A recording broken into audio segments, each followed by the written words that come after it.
Gumawa na ng hakbang ang Converge kay Shawnee Winston. Suspension na walang sahod, posible magsimula umano ngayong araw. Naghayag naman ng salooban si dating PBA player Ramon Fernandez tungkol sa kaso ng Australia at New Zealand na kahanay sa Asia.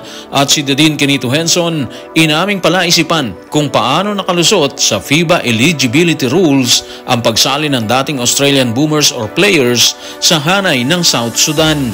Tutukan po natin ang lahat ng yan, pero bago yan, paki-subscribe, like and share na lang muna para pareho tayong updated. Tila napundi na ang Converge Fiber Xers sa patuloy na pagtanggi ni Shawnee Winston na samahan ng kupunan sa kabila ng kanyang aktibong kontrata dito. Ayon sa lumabas na report, posible umano itong maharap sa isang suspensyon na walang bayad. Narito ang report.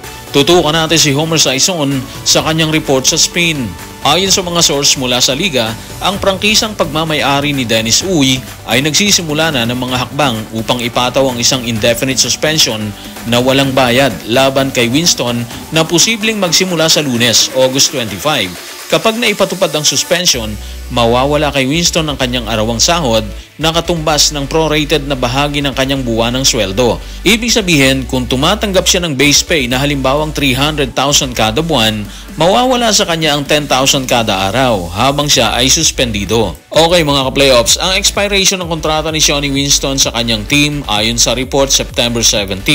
Ibig sabihin, kung magsisimula ang suspension ngayong Lunes, August 25, halos isang buwan ang cover ng kanyang suspension. 23 days kasi so kung sumusweldo siya ng 300k a month, mawawalan siya ng 230k dahil sa suspension na walang bayad. Malaki, di ba? Pero yung kasi nakikitang posibleng parusa ng Converge sa patuloy na pagtanggi ni Shawnee Winston na maglaro sa kabila ng kanyang live contract dito. Ayon naman sa report, pwedeng i-appeal ang suspension sa pamunuan ng PBA at pwede rin umanong dalahin ang kaso sa DOLE. Pero kung ikaw siguro si Shawnee Winston, ayaw mong maglaro sa kabila ng kontrata mo, kakayanin mo bang i-appeal ang suspension na ipinataw sa'yo? Sa mga hindi nasusubaybayan ng kaso ni Winston at Converge, ayon sa ulat, parang gusto muna ni Winston na maayos yung kanyang kontrata sa team bago siya maglaro. Sa side naman ng Converge, inalok na raw nila si Winston ng maximum na 420,000 a month para sa susunod niyang kontrata. Pero humihingi daw ng mas mataas na sahod ang kampo ni Winston . Yan yung report nito mga nagdaang araw. Ang problema, tila napundi na ang pamunuan ng Converge at dumating na sila sa point na pahihirapan talaga nila si Winston. Ang tanong, masisisi mo ba yung Converge kung gawin nila ang ganitong hakbang? Well, para sa akin hindi kasi may kontrata . Responsibility talaga ni Winston na sundin yung kasunduan. Mahirap man sa kalooban niya o hindi. Yun lang yun. Kung tila napundi na ang Converge kay Shawnee Winston, wala namang nakikitang rason ang isa sa mga alamat ng PBA na si Don Ramon Fernandez para hindi mag-survive ang Gilas Pilipinas sa mga bakbakan.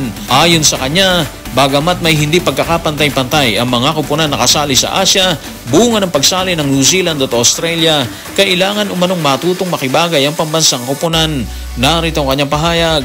Tutukan natin si Ramon Fernandez sa report ni Luisa Morales ng One Sports. Ganyan talaga ang sports. Ganyan ang basketball. May mga pagkakataong hindi talaga pumapabor sa atin ang mga pangyayari. Pero kailangan lang natin magpatuloy. Tuloy lang ang ensayo at paghahanda para sa mga susunod na torneo na gaya niyan.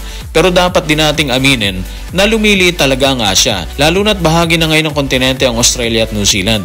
Kaya ganyan talaga, wala tayong magagawa. Kailangan lang natin magpatuloy sa pag-ensayo at practice at umasa na magpakita ng galing ang ating mga player. Yun na nga yung issue, yung parity, yung pagkakapantay-pantay sana ng team dito sa Asia.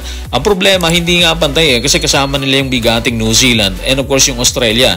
Ibang-iba naman talaga ang kalidad ng laro nila, di ba? Pero tama naman si Mon Fernandez dun Wala tayong magagawa, andyan na yan Sa ayaw at sa gusto ng Gilas, sa ayaw at sa gusto natin or ng Asyanong bansa na kasama sa torneo ng FIBA, kailangan nilang harapin yan. Sa madaling salita, maganda na lang talaga sila ng todo doon. Aralin ang dapat aralin kung paano nila magagawang talunin yung mga mabibigat na team. Kung titingnan mo namang mabuti talaga, kaya ng Gilas kasi kinaya na ng China na pahirapan ng Australia sa kakatapos lang na Asia Cup, di ba? Muntik pa silang mag-champion, yung China, di ba? So bakit hindi kakayanin ng Gilas? Preparation lang talaga ang kulang sa ating hanay. aralin ang kakulangan ng team. Yung 3-point shot, medyo kulang tayo dun. Yung malalaking player, okay na tayo dun eh. Andyan na si Kai Soto, si QMB, and of course si AJ Edu. So hindi na issue yung bigs na ngayon, di ba? Yung tulis na lang talaga ng player sa labas, yun ang kailangan. Yung outside shooting ang pumapatay sa atin eh. Wala tayong consistent na outside shooter. Habang yung ibang bansa katulad ng New Zealand and of course yung Australia, sobra-sobra sila dun. And yung time ng Gilas Pilipinas na magkakasama, di ba? Yung talaga kulang sa kanila eh. Yung ibang bansa kinakaya nila mag-practice ng mahabang panahon. Pero dito sa Gilas, walang ganon.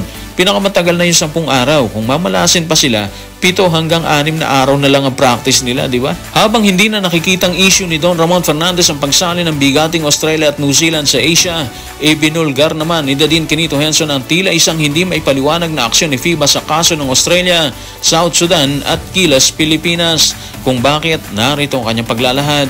Tutukan natin si Dadin Quinito Henson sa kanyang official Instagram account. Noong nakaraang Huwebes, natalo ang Cogas sa Lasal, 84-83. Pero kaninang hapon sa Meralco Gym, nabawi ng Cogas ang pagkatalo sa pamamagitan ng 106-91 na panalo. Ang kapalitang import ni Ricardo Ratliff ay si Mangok Matiang, isang 6'10 na sentro mula sa University of Louisville na nakapaglaro para sa national teams ng Australia at South Sudan.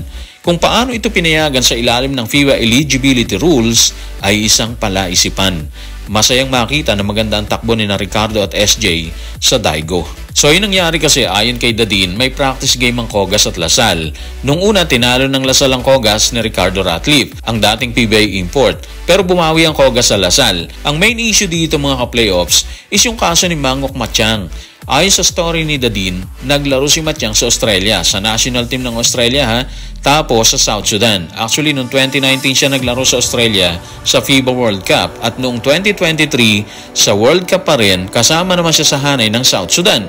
Sa ganitong story, medyo hindi mo talaga makuha ang point ni FIBA, di ba? Isang player pwede maglaro sa dalawang bansa. May mga kaso naman na ganito na rin dati pa. Minsan na rin natin siyang na-review dito sa playoffs. Pero siguro ang pinupunto dito ni Dadin is yung sobrang higpit ni FIBA sa ibinibigay na application ng Gilas para sa players nito na maging local. Ayon kay Dadin, palaisipan ng pagsali ni Mangok Matiang sa hanay ng Australia at South Sudan, di ba? Kung eligibility rules ng FIBA yung pag-uusapan. Ang hirap isipin talaga nito mga ka-playoffs, di ba? Tapos sa ating hanay, kailangan pa talagang mag-apila para lang masigurong tama ang ilalatag ni FIBA na hatol sa ating mga player katulad na nangyari kay QMB. Kinailangan niyang kumuha ng sariling abogado para i-discuss kay FIBA na isa siyang Pilipino. So yun lang siguro, abang-abang na rin siguro tayo sa mga susunod na pasabog ni Dadin tungkol sa mga ganitong issue. So guys, maraming salamat.